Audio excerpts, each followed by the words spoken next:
오늘 함께 보실 말씀은 열왕기상 8장 54절부터 61절까지 있는 말씀입니다. 열왕기상 8장 54절부터 61절까지 있는 말씀, 제가 가진 성경으로 구약 527쪽에 있는 열왕기상 8장 54절부터 61절까지의 말씀을 제가 봉독해 드리도록 하겠습니다.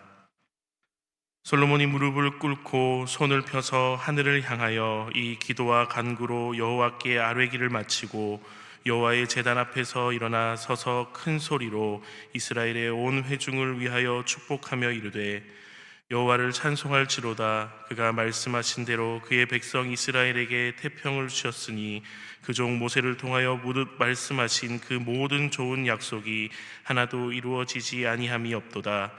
우리 하나님 여호와께서 우리 조상들과 함께 계시던 것 같이 우리와 함께 계시옵고 우리를 떠나지 마시오며 버리지 마시옵고 우리의 마음을 주께로 향하여 그의 모든 길로 행하게 하시오며 우리 조상들에게 명령하신 계명과 법도와 율례를 지키게 하시기를 원하오며, 여호와 앞에서 내가 간구한 이 말씀이 주야로 우리 하나님 여호와께 가까이 있게 하시옵고 또 주의 종의 일과 주의 백성 이스라엘의 일을 날마다 필요한 대로 돌아보사 이에 세상 만민에게 여호와께서만 하나님이시고 그 외에는 없는 줄을 알게 하시기를 원하노라.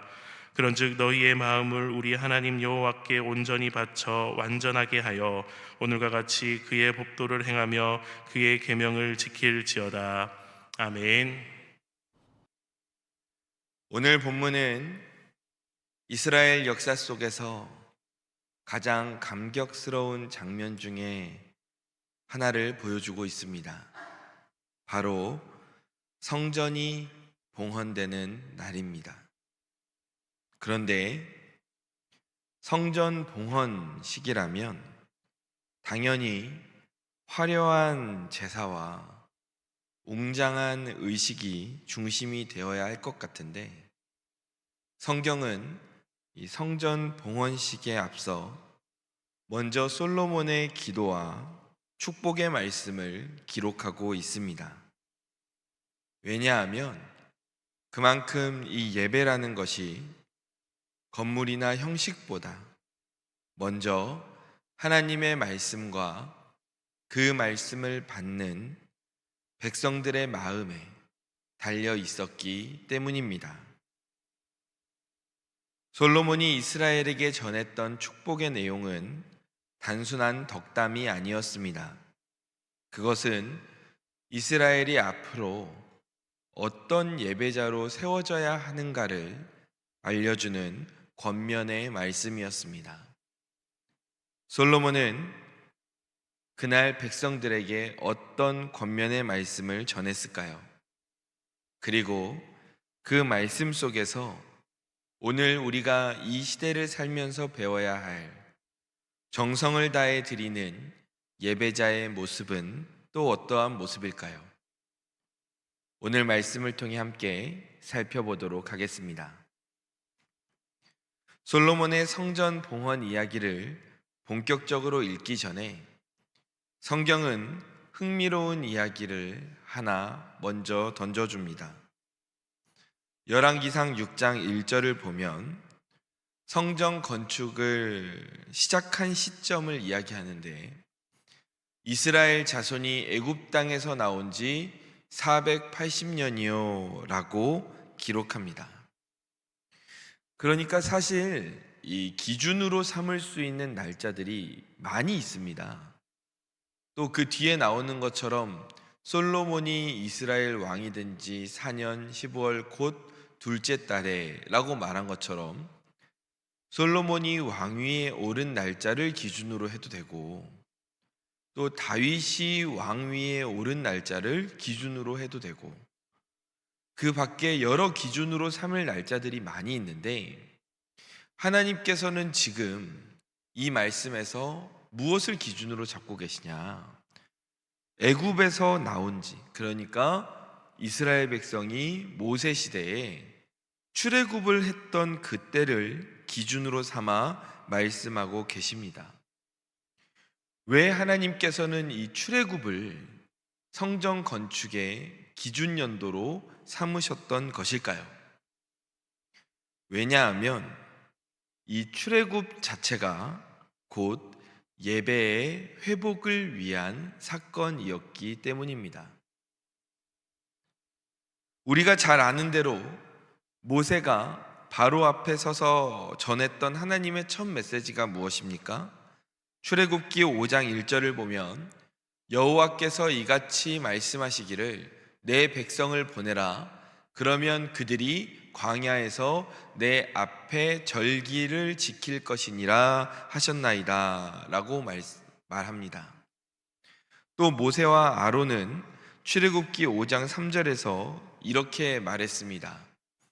우리가 광야로 사흘길쯤 가서 우리 하나님 여호와께 제사를 드리려 하오니 가도록 허락하소서라고 말합니다.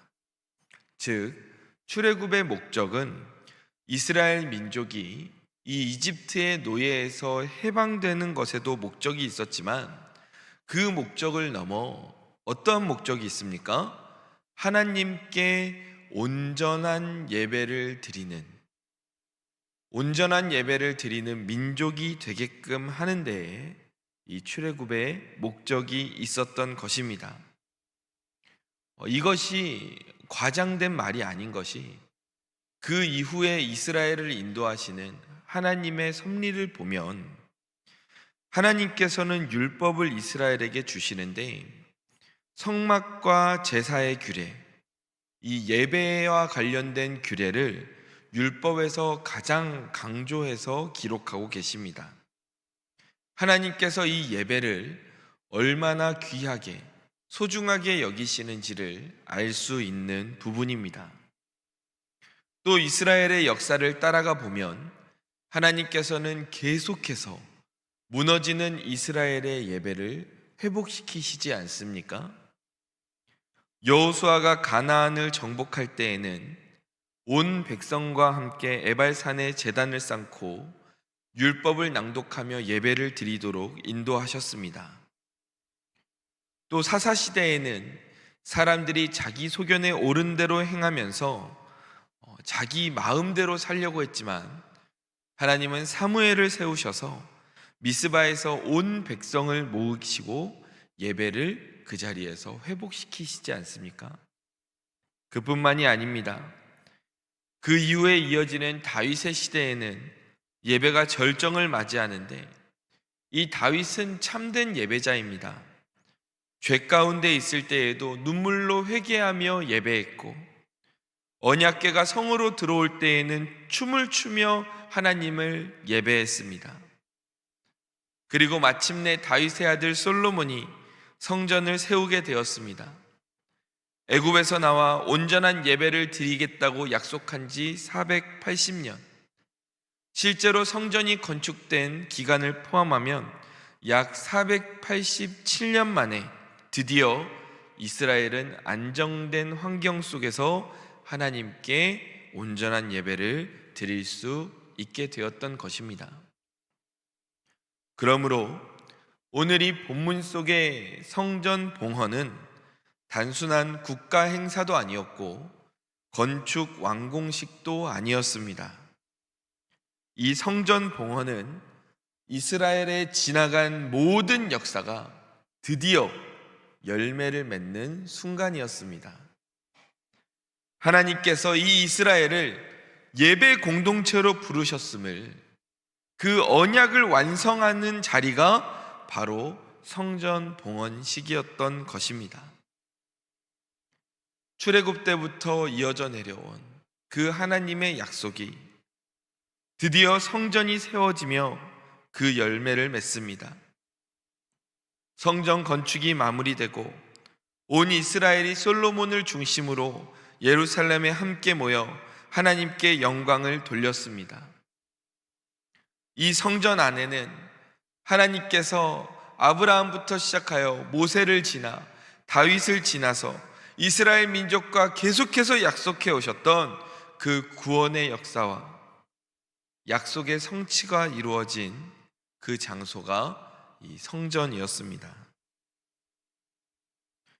솔로몬이 이 성전에서 백성을 향해 축복의 말씀을 선포합니다. 열왕기상 8장 56절 말씀입니다. 함께 읽어보겠습니다. 여호와를 찬송할지로다. 그가 말씀하신 대로 그의 백성 이스라엘에게 태평을 주셨으니 그 종 모세를 통하여 무릇 말씀하신 그 모든 좋은 약속이 하나도 이루어지지 아니함이 없도다. 아멘. 솔로몬도 이 사실을 알고 있는 겁니다. 모세 때부터 하나님께서 우리 민족이 언젠가 온전한 예배를 드리는 그날이 올 것이라고 약속해 주셨는데, 온전한 예배를 드리게끔 하겠다고 그 이집트 땅에서 우리를 인도하여 내셨는데, 그 모세를 통해서 하셨던 좋은 약속들이 하나도 빠짐없이 다 이루어졌다고 솔로몬이 고백하는 것입니다. 그러면서 이스라엘에게 태평을 주셨다라고 말합니다. 여기에서 말하는 태평이란 단순히 전쟁이 끝나고 평화로운 상태가 아닙니다. 예배의 회복, 그것을 참된 안식, 태평이라고 말씀하셨던 것입니다.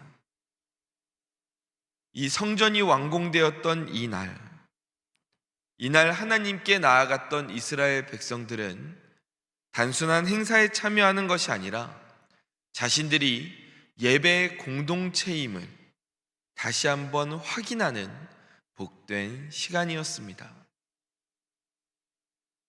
이러한 성전 봉헌의 감격 속에서 솔로몬은 이스라엘 백성들에게 단순히 축복만을 선포하지 않았습니다. 이 자리에서 솔로몬은 백성들에게 권면하며 나아갑니다. 성전이 세워졌다고 해서, 예배를 안정적으로 드릴 수 있는 자리가 생겼다고 해서 그것으로 모든 것이 끝난 게 아니었습니다. 이제 진짜 중요한 건 하나님께서 480여 년 전부터 약속하셨던 그 예배의 초소가, 안정적인 예배의 자리가 이제 세워졌는데, 이제 중요한 건 뭡니까? 그 안정적으로 허락하신 예배의 자리에서 앞으로 어떻게 예배를 드릴 거냐, 이게 이제 중요한 겁니다. 그래서 솔로몬이 이스라엘 백성들에게 오늘 본문에서 3가지의 권면을 남깁니다. 저는 이 말씀이 이 시대를 살아가는 우리들에게도 동일하게 적용되는 말씀이라고 생각합니다. 먼저 첫 번째로 어떤 권면을 나눕니까? 하나님을 떠나지 말라는 것입니다. 하나님을 떠나지 말아라.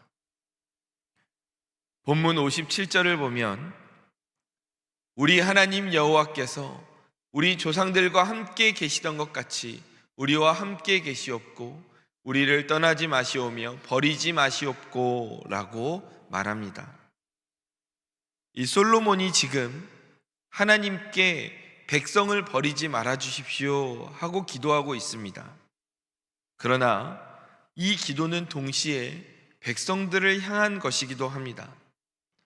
하나님께서는 지금까지 신실하시고 우리를 떠나지 않으셔서 약속하신 모든 것을 다 이루신 그러한 분이니까 중요한 것은 너희도 하나님을 떠나지 말라는 것입니다. 이스라엘 역사를 보면 하나님께서 이스라엘을 떠나서 위기가 생긴 적이 없습니다. 오히려 이스라엘이 하나님을 떠났을 때, 그때 이스라엘 민족의 위기가 찾아왔습니다. 광야에서 어떨 때 위기가 찾아왔습니까? 하나님의 품을 떠나 원망하고 불평할 때 위기가 찾아오지 않았습니까? 하나님의 말씀에 순종하지 않을 때 위기가 찾아오지 않았습니까? 사사시대에는 어떻습니까? 하나님을 떠나 자기 소견에 옳은 대로 행하려고 했을 때, 그때 이스라엘의 위기가 찾아옵니다. 왕정시대는 어떻습니까? 이스라엘에 많은 왕들이 세워졌지만 그 왕들이 하나님 앞을 떠났을 때 이스라엘의 위기가 찾아옵니다. 즉, 이스라엘 민족의 위기의 근본적인 원인은 하나님과의 관계의 단절이었습니다. 하나님을 떠나면 이스라엘엔 위기가 찾아왔습니다. 우리도 마찬가지 아닙니까? 우리도 인생을 살아가면서 어떨 때는 어려움이 찾아오고 어떨 때는 평안이 찾아오는 것 같지만 자세히 한번 들여다보면 내가 하나님과 가까이 있을 때 내 삶에 평안이 임하고 내가 하나님을 떠났을 때 내 삶 가운데 불안과 두려움과 걱정이 찾아오지 않습니까? 그러므로 솔로몬이 이렇게 말하는 것입니다. 하나님을 떠나지 말아라. 그것이 온전한 예배의 첫 단추다. 오늘 이 시간 하나님을 떠나지 않고 하나님 앞에서 온전한 예배를 드리는 저와 성도님들 되시기를 주님의 이름으로 간절히 축원합니다. 축원합니다. 아멘. 그리고 솔로몬이 이제 두 번째 권면을 합니다. 무엇이라 말합니까? 하나님의 말씀을 지키라고 말합니다.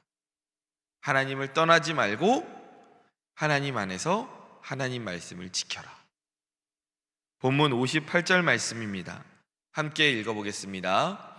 우리의 마음을 주께로 향하여 그의 모든 길로 행하게 하시오며 우리 조상들에게 명령하신 계명과 법도와 율례를 지키게 하시기를 원하오며. 아멘. 본문 61절입니다. 이어서 읽어볼까요? 그런즉 너희의 마음을 우리 하나님 여호와께 온전히 바쳐 완전하게 하여 오늘과 같이 그의 법도를 행하며 그의 계명을 지킬지어다. 아멘. 솔로몬이 이야기합니다. 말씀을 지켜야 된다. 단순히 눈에 보이는 성전 안에 머무는 것으로 만족하지 말고 하나님의 그 말씀을 마음에 새기고 인생 가운데에서 살아내야 된다는 것입니다. 이 61절 말씀에서 온전히 바치다라는 단어는 히브리어 원어로 보면 단순한 감정적인 열심이 아닙니다. 인생 전체가 하나님의 말씀과 일치되는 그 정도로 나아가야 된다라는 뜻입니다. 이렇게 이스라엘 민족은 하나님의 말씀을 알고 지켜 행하는 것을 중요하게 생각했던 민족이었습니다. 그래서 이 말씀을 잊지 않기 위해 아이들의 손목과 이마에 무엇을 달아주었습니까? 작은 상자에 하나님의 말씀을 적어서 그 안에 넣은 뒤에 이마에 하나 묶어주고 또 손목에도 묶어주었습니다. 그러니까 이게 액세서리로 묶어준 게 아닙니다. 미아방지 팔찌 이런 게 아니라 그 안에 하나님의 말씀을 언제든지 꺼내서 읽고 그 말씀을 지켜 행하라는 교육의 방법이었던 것입니다. 그러니까 마치 오늘날로 하자면 휴대폰의 바탕화면에 말씀을 써놓고 시간마다 그 말씀을 읽고 외우고 지키려고 노력하는 것과 마찬가지입니다. 이렇게 이스라엘은 자녀를 교육하는 것도 일상생활도 말씀을 중심으로 흘러갔습니다. 왜냐하면 이 이스라엘의 예배가 이 말씀 위에 세워지기 때문입니다. 말씀이 없는 예배는 감정으로 끝납니다. 그러나 말씀을 붙드는 예배는 그 인생을 변화시킨다는 것을 믿으시기 바랍니다. 그래서 솔로몬은 이스라엘이 온전한 예배자로 세워지기를 원하면서 두 번째 권면으로 말씀을 잘 지켜야 된다 라고 권면했던 것입니다. 첫 번째 권면, 하나님을 떠나지 말아라. 두 번째 권면, 하나님의 말씀을 지켜라. 그리고 세 번째 권면으로 말합니다. 하나님만을 섬겨라 라고 말합니다. 본문 60절입니다. 이에 세상 만민에게 여호와께서만 하나님이시고 그 외에는 없는 줄을 알게 하시기를 원하노라. 아멘. 이스라엘의 존재의 이유를 말씀하십니다. 온 땅의 모든 백성들이 여호와만이 참 하나님이심을 알게 하는 것이 이스라엘의 존재의 이유였습니다. 그러므로 이스라엘이 드리는 예배는 단순히 자기 민족만을 위한 것이 아니라 온 열방이 그 예배를 통해 하나님을 알게 하는 데에 사명이 있었습니다. 이 일은 이스라엘이 하나님을 잘 섬길 때 자연스럽게 일어났습니다. 반대로 이스라엘이 하나님을 섬기지 못하고 우상에게 마음을 빼앗겼을 땐 이 사명을 감당하지 못했습니다. 오늘날도 마찬가지입니다. 우리가 드리는 예배는 나의 위로와 만족을 넘어 온 세상이 오직 우리 하나님만이 참 신이시다라는 고백을 듣도록 하는 사명의 자리입니다. 이 온전한 예배자로 세워지기 위해 우리는 오직 하나님만을 섬겨야 합니다. 우리가 하나님을 잘 섬기며 예배의 자리로 나아갈 때, 하나님만을 섬기며 예배의 자리로 나아갈 때 우리는 온전한 예배자가 되고 그 예배의 자리에서 온 열방이 하나님이 참 하나님이심을 알게 될 줄로 믿습니다. 이 솔로몬의 세 가지 권면, 오늘 우리에게도 동일하게 적용되는 말씀입니다. 첫 번째 뭐였습니까? 하나님을 떠나지 말아라. 두 번째 뭡니까? 하나님의 말씀을 지켜라. 세 번째가 무엇이었습니까? 하나님만을 섬겨라. 다시요. 첫 번째 뭡니까? 하나님을 떠나지 말아라. 하나님 떠나지 말아라. 두 번째 뭡니까? 하나님의 말씀을 지켜라. 세 번째 뭡니까? 하나님만을 섬겨라. 이 세 가지가 온전한 예배자로 바로 서는 조건임을 기억하시기 바랍니다. 아멘. 솔로몬이 이스라엘 백성들에게 하고 싶은 이야기가 많았던 것 같아요. 이렇게 말로 직접적인 권면을 하고, 그리고 예배의 자리에서 예배의 태도로도 이스라엘 백성들에게 권면을 합니다. 본문 54절입니다. 함께 읽어보겠습니다. 솔로몬이 무릎을 꿇고 손을 펴서 하늘을 향하여 이 기도와 간구로 여호와께 아뢰기를 마치고 여호와의 제단 앞에서 일어나. 아멘. 솔로몬이 이 성전 봉헌식에서 어떠한 모습으로 하나님께 기도합니까? 무릎을 꿇고 손을 펴서 하늘을 향해 기도합니다. 단순하게 기도한 게 아닙니다. 온 존재를 다하여 겸손하면서도 정성을 다해서 하나님 앞에 나아갔던 것입니다. 정성을 다해서 나아가는 이 태도가 바로 솔로몬이 말하는 예배자의 태도입니다. 지금은 하나님 나라로 이민을 가셨지만 저희 외할머니께서는 매일 새벽 기도를 나오시면서 꼭 샤워를 하셨어요. 그 새벽에 꼭 목욕을 하시고, 이유는 모르겠지만 머리를 엄청 기셨거든요. 지금 제가 머리를 풀으셨던 모습을 기억해 보면 거의 허벅지? 이 정도까지 머리를 기셨던 것 같아요. 그런데 그 머리를 이제 새벽에 그 어두운 이제 방 아래에서 창문으로 들어오는 가로등 불빛에 의지해서 머리를 이렇게 올리시는 거예요.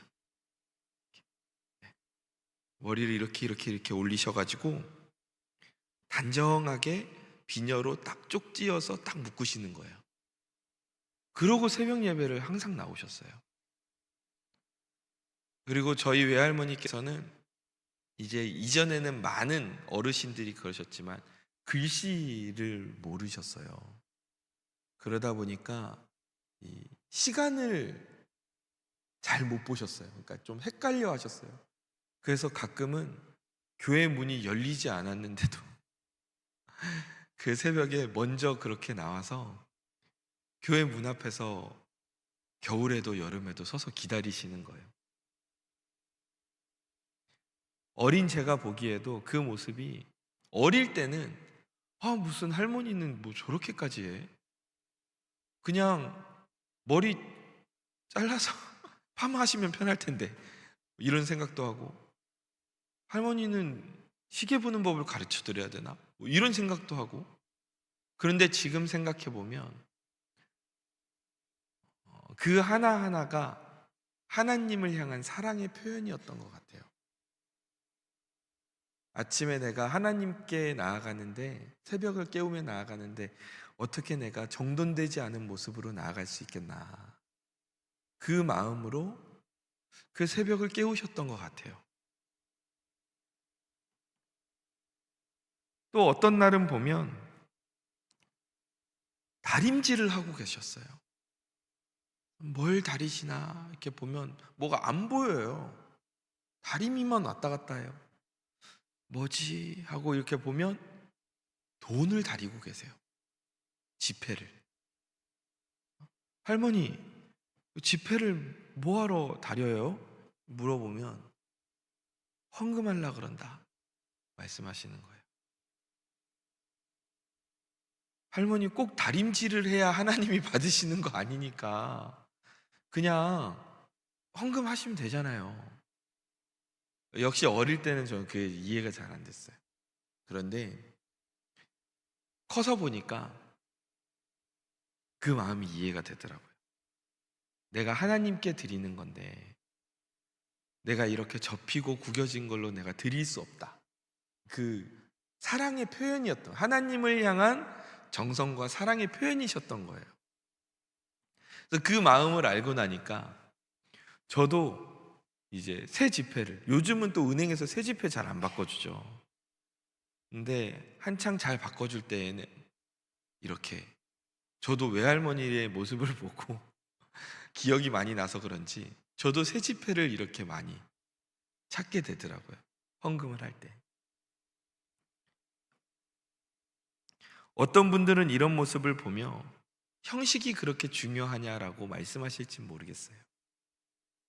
그러나 저는 그 형식 안에 담겨져 있는 마음을 봐야 된다고 생각합니다. 하나님을 너무 사랑하니까 정돈되지 않은 모습으로 나아가고 싶지 않은 거고, 하나님을 너무 사랑하니까 하나를 드려도 제대로 드리고 싶은 그 마음, 그 마음이 바로 솔로몬이 보여준 정성을 다하는 예배자의 태도인 것입니다. 물론 하나님이 샤워하지 않았다고, 한 번 접힌 지폐로 헌금 드렸다고 해서 에이 집에 가라 이렇게 말씀하시는 분은 절대로 아니죠. 절대 그렇지 않습니다. 그러나 우리가 준비된 마음으로 정성을 다해 나아가는 만큼 하나님은 그 마음을 기뻐 받으시는 분이에요. 이 사실을 기억하시기 바랍니다. 그래서 신명기 6장 5절에서 이렇게 말씀하셨어요. 같이 한번 읽어보겠습니다. 너는 마음을 다하고 뜻을 다하고 힘을 다하여 내 하나님 여호와를 사랑하라. 아멘. 하나님을 사랑할 때는 대충 적당히 편한 대로 사랑하라고 하지 않으셨어요. 마음을 다하고 뜻을 다하고 힘을 다해서 하나님을 사랑하라 말씀하셨습니다. 예배는 우리가 하나님을 사랑하는 마음, 하나님께 정성을 다하는 그 마음이 예배를 완성시킵니다. 토요일 밤부터 마음을 정리하며 내일 그래도 일부 예배 나가야 되니까 일찍 잠자리에 들어야지 하는 그 마음을 하나님이 받으세요.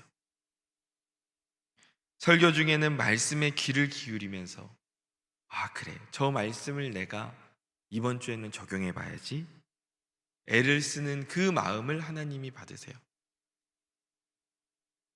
여러 섬김의 자리에서 하나님께 헌신하며 섬기며 나아가는 그 마음을 주님께서 오늘 받으십니다.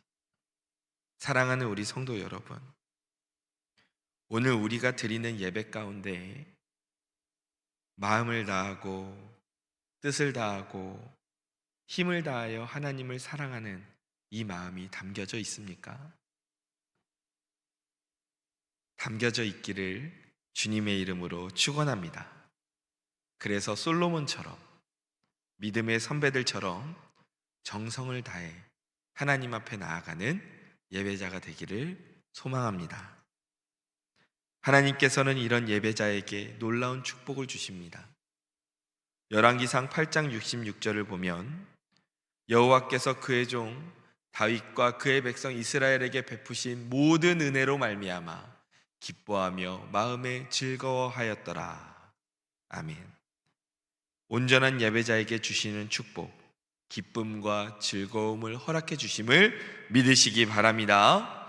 애굽에서 종살이하던 백성이 이제는 평안히 성전에서 예배하는 자리에 서게 되었습니다. 이것이 얼마나 기쁨이고 즐거움입니까?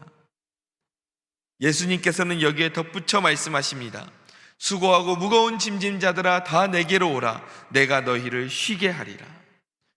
하나님은 이처럼 전심을 다해 예배하는 자에게 기쁨과 즐거움과 안식과 쉼을 주심을 믿으시기 바랍니다. 그러므로 이 예배의 자리는 단순한 모임의 자리가 아닙니다. 단순한 종교적 의식이 아닙니다. 예배는 하나님의 축복이 쏟아지는 자리임을 기억하시기 바랍니다. 오늘도 우리가 하나님께 마음을 다한 예배를 드릴 때 하나님은 이 예배를 통해 우리의 가정을 축복하시고 우리의 삶을 기쁨으로 채워주시며 세상 속에서 지치고 힘든 마음 가운데 쉼과 평안을 주심을 기억하시기 바랍니다. 말씀을 정리하겠습니다. 오늘 우리는 솔로몬이 성전 봉헌의 자리에서 이스라엘 백성에게 축복하며 건네었던 권면을 살펴봤습니다. 하나님을 떠나지 말아라. 하나님의 말씀을 지켜라. 하나님만을 섬겨라. 그리고 솔로몬의 그 기도의 모습을 통해 정성을 다해 나아가는 예배자의 모습이 무엇인가 우리에게 가르쳐 주었습니다. 우리의 모습을 돌아보면 이런 예배자의 모습으로 서지 못할 때가 참 많죠. 바쁘다는 이유로 예배의 자리보다 세상의 일을 우선할 때가 있지 않습니까? 말씀을 붙잡아야 하는데 내 감정과 판단을 더 의지할 때가 있습니다. 하나님만을 온전히 섬기라고 하셨는데 돈과 사람을 섬길 때가 있습니다. 우리가 이렇게 흔들리고 연약하기 때문에 이 예배의 자리가 형식으로 끝나버릴 때가 얼마나 많은지 모릅니다. 예배를 드리고도 마음은 공허하고 세상으로 돌아가면 다시 예전 모습으로 돌아가는 경우가 많습니다. 그러나 하나님은 오늘 여전히 우리가 하나님 앞에서 온전한 예배자가 되기를 원하고 계십니다. 예수님께서 우리의 모든 죄와 허물을 대신 지시고 십자가에서 죽으신 것도 우리가 하나님을 참되게 예배하는 예배자로 세우시기 위함 아닙니까? 그러므로 오늘 이 시간 다시 한번 결단하기를 원합니다. 주님, 제가 연약하지만 다시 온전한 예배자로 서겠습니다. 하나님을 떠나지 않고 말씀을 가까이 하며 하나님만을 섬기겠습니다. 저의 인생 전체가 진정한 예배가 되게 하겠습니다. 자, 고백의 시간입니다. 저를 따라서 하십시오. 주님, 저는 연약하지만 다시 온전한 예배자로 서겠습니다. 하나님을 떠나지 않고 말씀을 가까이 하며 하나님만을 섬기겠습니다. 하나님만을 섬기겠습니다. 아멘. 아멘. 요한복음 4장 23절에서 예수님께서 이렇게 말씀하십니다. 함께 읽어보겠습니다. 아버지께 참되게 예배하는 자들은 영과 진리로 예배할 때가 오나니 곧 이때라.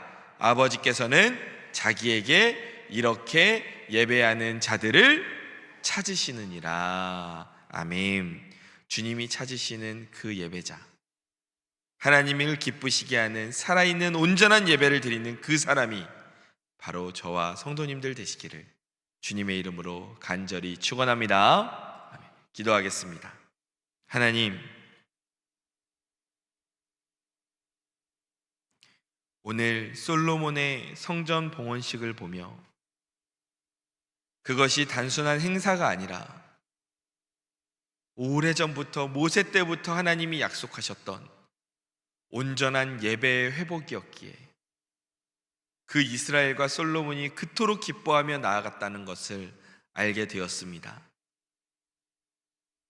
이스라엘은, 솔로몬은 그 예배가 자신들의 정체성이자 자신들을 살리는 길임을 알고 있었습니다.